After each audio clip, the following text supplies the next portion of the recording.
নমস্কার বন্ধুরা, কালকে তো মেয়ের বাড়ি ছিলাম, বললাম ওরা অফিসে যাবে, অফিসে একটা প্রোগ্রাম আছে আজকে, তাই 8:30টার মধ্যে যে যাবে বলেছিল, তা 9টা বেজে গেছে। রেডি হতে হতে গাড়ির নিচে দাঁড়িয়ে আছে, মেয়ে রেডি হচ্ছে। মেয়ের তো হয় না, এক তো শাড়ি পরে না, তার মধ্যে ওই শাড়িটা বারবার নেমে যাচ্ছে, এই হচ্ছে ওই হচ্ছে। আর বড় নাতি তো রেগে যাচ্ছে, ছোটো নাতি আমার কোলে রয়েছে, ঘুমাচ্ছে।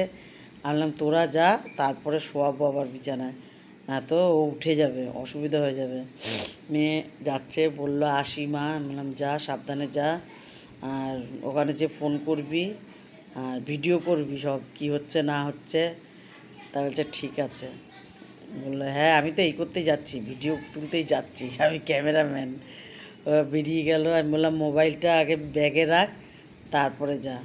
বললো না না, আমি গাড়িতে বসেই মোবাইলটা ব্যাগে নিয়ে নেবো। ঠিক আছে যা। জামাইও বেরিয়ে গেছে। আবার জলের বোতল ভুলে গেছে মনে হয় জামাই, বলছে জলের বোতল নিয়ে আসো। বোনকে বললাম দে তো জলের বোতলটা, ওই জলের বোতলটা নিয়ে যাচ্ছে। আর ওরা গেল,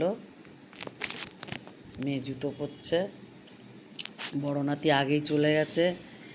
আমি বললাম যাও সাবধানে। জুতো পরা হয়ে গেল ওর। এবার শাড়িটা নিয়ে পাচ্ছে না, একবার এদিকে চলে যাচ্ছে, একবার ওদিকে চলে যাচ্ছে, দেখেন। তা যাই হোক, ওরা বেরিয়ে পড়লো। আমি বললাম যা সাবধানে যা। আমি আবার এই দিক দিয়ে ওপাশে গ্যালারিতে গেলাম, ওখান থেকে গাড়ি দাঁড়িয়ে আছে। আমি বললাম যাই দেখে আসি। ওই যে যাচ্ছে মা ছেলে, জামাই আগে গেছে, মা ছেলে যাচ্ছে। আর ঘরের অবস্থা দেখেন কি করে রেখে গেছে, এদিকে মেকআপের এদিকে বিছানা, এদিকে সব ছড়াছড়ি। ছোটো নাতিকে ওই ঘরে শুইয়ে একটু ঠিক করব, যে দিদি আসে ওদের বাড়ি সব কাজ করে দিয়ে দেবে, তারপর রান্নাবান্নার ব্যবস্থা করব। ছোটো নাতিকে স্নান করিয়ে দুধ খাইয়ে দিলাম, ছোটো নাতি দুধ খেয়ে নিল।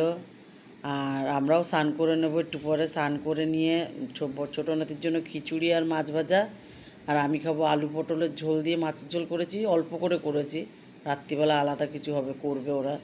আর বোনের খুব ঠান্ডা লেগেছে, বোন বলছে আমি মাছের ঝোল টোল খাবো না, ও মাছ ভাজা দিয়ে আর এটা দিয়ে খাবে, রসুন আর কালো জিরে কাঁচা লঙ্কা ভেজেছে, এটা দিয়ে খাবে ও মাছ ভাজা দিয়ে।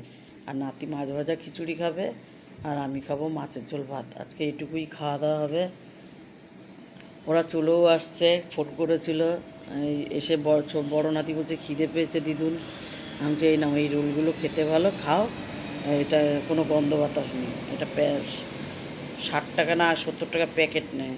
এই যে জিনা কোম্পানিতে চাকরি করে, একটা মেমেন্টো পেয়েছে আমার জামাই, সিলভার মেমেন্টো। দেখেন কেমন লাগছে, আমার তো খুব ভালো লাগছে। যাই হোক, অফিস থেকে দিয়েছে, এটা বেশ মজাই লাগছে। আর পরে ভিডিও দেখাবো যখন জামাই নিচ্ছে এই মেমেন্টোটা, ওই ভিডিও পরে ছাড়বো। আর ছোটো নাতি তো ওর মাকে দেখে আর ছাড়বে না, ওর মাকে মনে হচ্ছে যেন কতদিন দেখে না ওর মাকে। আর মেয়েকে এই বুকেটা দিয়েছে, আর জামাইকেই মেমেন্টোটা দিয়েছে। এই দুটো এনেছে ওরা।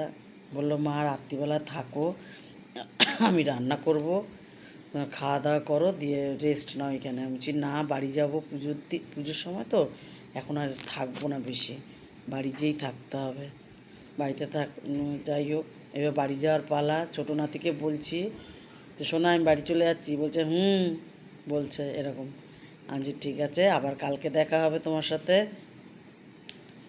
যাই তোমাদের জন্য কিছু আনবো কালকে। নমস্কার।